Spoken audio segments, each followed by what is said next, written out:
Hello, Peter47890 here, Sirus, and I'm here to basically talk about one of the more unique IPs that have come out with Sony, well, in terms of video games, which is namely to say we're going to talk about the Gravity Rush series.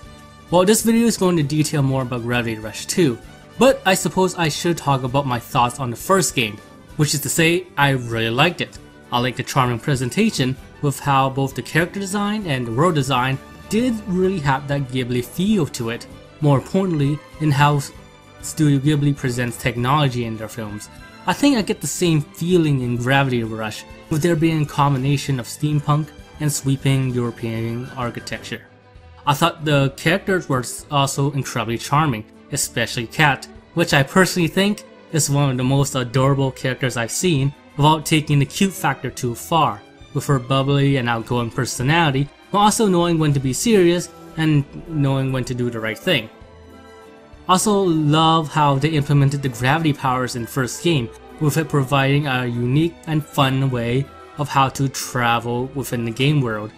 And it's one of the few open world games where the traveling aspect of an open world game was a lot of fun that I played. And all in all, it was a really fun game. Now with Gravity Rush 2 out, how does it fare? Is it a sequel that builds upon the original, or does it fall flat on its face? Well, that's what I'm here to discuss, so without further ado, let's begin.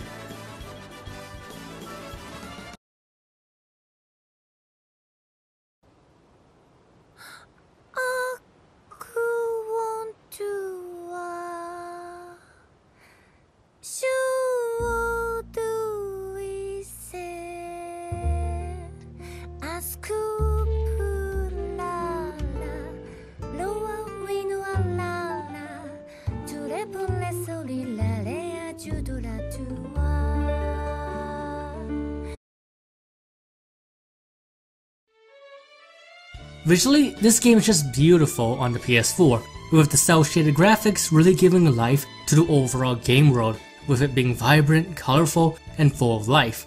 And this doesn't just apply to the infrastructure, which is really impressive to see, with the new areas having their own identity, from Le Colomza being a very busy booming marketplace, to Le Havana being this lush and nice place to live, with there being well-maintained parks as well as various mansions, which does overall fit into the class division theme that the games convey. And I do love how they tie in the new areas together, with the world having a more verticality aspect to it, which does fit the setting and how we are in a world where cities are floating in the sky. But how the verticality aspect ties into the class division theme is a bit too obvious, but I do like it regardless. And that verticality aspect did seem to be a next best step in designing a world in Gravity Rush that feel distinct and interesting from the first game's bunch of cities, which was Hexville. But what makes the world especially alive is just the NPCs you see inhabit the world. All the NPCs feels distinct, from what they're wearing to what they're doing, with some of them just walking down the streets, some sitting down and eating with friends, some trying to sell their wares, some performing. And it's just really well done with how integrated the NPCs are in the world. It makes the world feel busy and alive. And I'm glad this aspect was transferred well from the first game to the second game. It's also great that you get to see Hexville in the game too, and it looks great as it did in the first game. And I do like the contrast between Hexville and Jora Barao, which is the second game city, with Hexville having this unified structure to it, with how each district in the game are divided into sections you see in a real city, whether it be in a commercial district, a residential district, a downtown area, and etc., with the area still being really distinct and mesmerizing to see, but you still feel that Hexville does have a unified culture. I do like how if you explore enough, you can see how the people could travel anywhere within these cities through stairways, elevators, train rides, and etc. With you seeing that the city was made so they could traverse to the different districts without an airship, with airships being a luxury almost. Which is a deep contrast to Jora Barao, where there's a more divide between its different districts, with there obviously being a class divide between the poor, middle working, and rich class, with each having their own cultures, which does make it really interesting to go through. But I also like how the city itself is a collection of ships, and you can see how airships are a necessity in how its citizens perform their daily lives, which again is a great contrast to Hexville and really fits well with the setting of the game. Sound design wise, the soundtrack is just great to listen to, with the jazz influenced soundtrack being able to give off feelings of sophistication, wonder, serenity, and being full of energy, as well as doing a good job of being suspenseful at times when the story calls for it. It's just a wonderful and unique sounding soundtrack overall, and was beautifully composed by Kohei Tanaka. The voice acting is also nice. It is a made up language that sounds like a mix of Japanese and French, but it is pleasant to listen to. The story though, on the other hand, well, let's just say what the story is about. It kinda continues off the first game, with you playing as Kat, a bubbly, energetic, and kind girl, who's also accompanied by Sid, a laid-back and generally lazy guy. And they've been basically stranded in a strange land after the bizarre circumstances got them separated from Hexville, with the story evolve around them interacting with the people that live in these lands, aka Dra Brau Lao, with the hopes of being able to find their way home. Along the way, let's just say there's going to be tales of adventure, rebellion, etc. The story overall is kind of mixed. I say it's mixed because it basically tried to tell multiple story arcs without really developing them with how fast the story arcs are, with it not really building enough time for things to properly develop and get connected to. Which is a shame because I think the themes it tries to tell within the story are good and admirable themes, which is mainly the themes of class divide and how we need to accept and help each other rather than just segregate each other based on perceived notions of where we live, as well as there being themes of how we need to move on with our lives through tragedy to be able to live our lives even with how painful it can be, and to not be stuck in the past forever. These themes are nice, but they're not really well explored and don't really leave much of an impact with how the story is told, which is a shame. With that said, the story is still a nice adventure to go through, and it has its really exciting highlights that I really enjoyed when I was playing through the game. I just wish some parts of the story were more developed. But if I were to say what is the strongest point in the story in Gravity Rush 2, it'd be the characters. They're just so likable and charming, especially Kat. I just love her bubbly and energetic personality. And the side stories you can do with these characters are probably the highlights of the game, from Kat starring in a movie and doing stunt works, Liv delivering packages and running away from Raven as she obsessively tries to get what's in the package. All these side quests just have this sense of light-hearted fun, with the character bouncing off each other's personality really well, with there being also touching moments in there that it's just really a joy to go through. I should also mention that the first time you see the ending credits in this game, it isn't the end of the game. There's more story in the game after the initial credits. You just have to go around Hexville and talk to a specific NPC.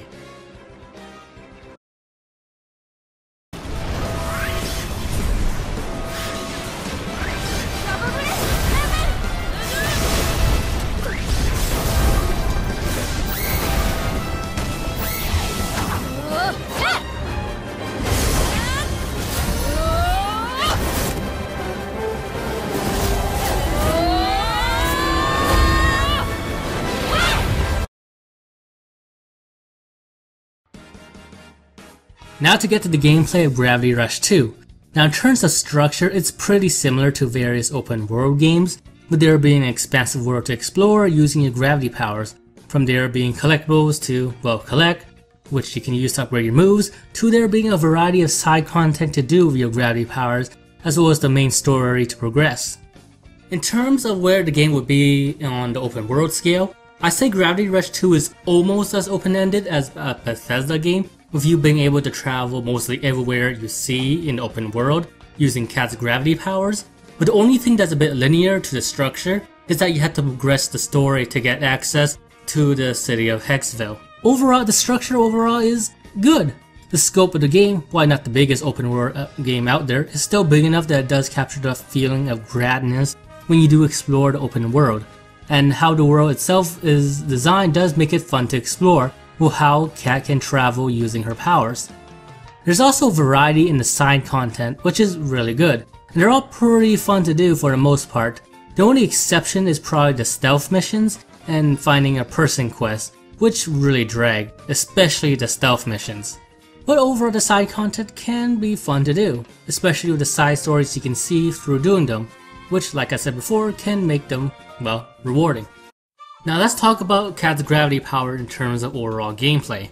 Now I would say this is the part where I discuss the combat, but Gravity Rush is more about using Cat's gravity power overall to traverse the world rather than just about the combat, even though there is combat. Anyway, like I said, Cat has the ability to control her center of gravity, with her being able to essentially fly anywhere within the open world by manipulating her gravity and falling in the direction where you want to, with there being a meter dictating how long before her gravity power will run out, and you have to recharge it by not using it for 2 to 3 seconds. That meter is the blue meter on the UI. But along with flying everywhere, or falling everywhere to be exact, she's also able to walk on walls, ceilings, etc. using gravity powers, and is able to pick up objects using her stasis field and be able to throw objects she picks up in her stasis field. In terms of her combat capabilities, Cat's able to do a normal string of kicks when she's on the ground, but is also able to do a powerful gravity kick when she's manipulating gravity, and the further it is, the more damage it can deal to an enemy. There's also an SP bar, which is the red or pinkish bar like near the gravity gauge, which allows you to upgrade the power of your stasis field throw attacks for a portion of the SP bar, or you can save it up and use the entire SP bar for a powerful special attack. Along with her normal moveset, Cat also has the additional modes or styles she has access to, which is namely Lunar or Jupiter style. Lunar style allows her to move like she's on the moon, and she'll be able to perform very high jumps, as well as be able to do attacks that can attack enemies more easily, but isn't as strong as her normal mode.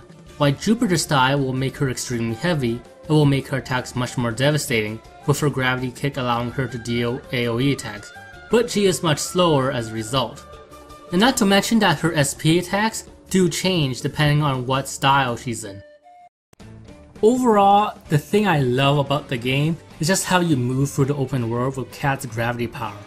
With how it's executed, it really does make it feel like you're traveling the world using gravity, with you really feeling the momentum as you pick up speed when you use her gravity power to travel to various points. It just feels absolutely unique and amazing traveling using those powers.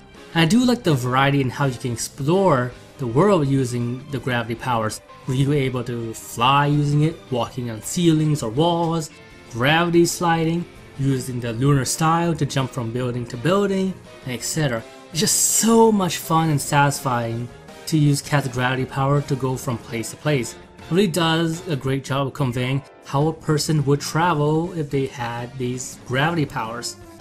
And their environment does make it a lot of fun to traverse the world with how it's designed. And the game does provide fun activities to use your gravity powers, which is great, which ranges from races, delivering papers through a combination using the gravity slide, flying through the world using gravity and stasis field, etc. The combat is also simple but can be satisfying, especially the gravity kick for both normal and Jupiter mode gravity kick.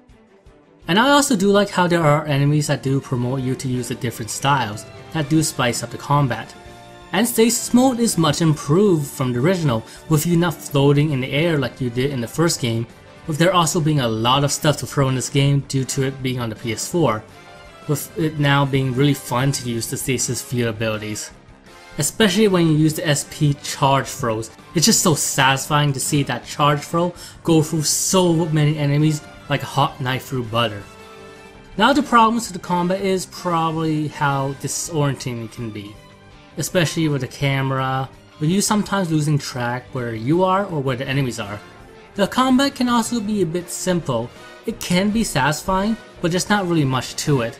And the touchpad can be a bit finicky when trying to change styles, and the control overall can be a bit tighter.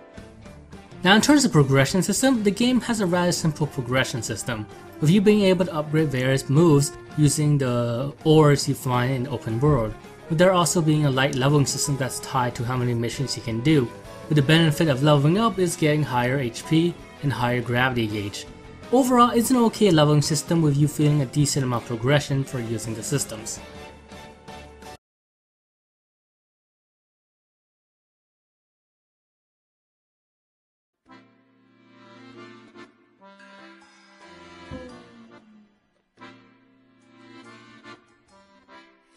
Overall, Gravity Rush 2 is a pretty good sequel. It pretty much builds upon the foundation what the first game had, and simply just improves upon that foundation, rather than doing a complete overhaul. Though with that said, the things you don't like in the first Gravity Rush, you probably won't like in the second game. But if you're a fan of the original, I can really see you really enjoy what the second game brings, with there still being new additions to the system in Gravity Rush 2, that it doesn't feel like a total retrend of the first game. And Gravity Rush 2 overall is just a creative, charming, and unique game that I enjoyed playing from start to finish.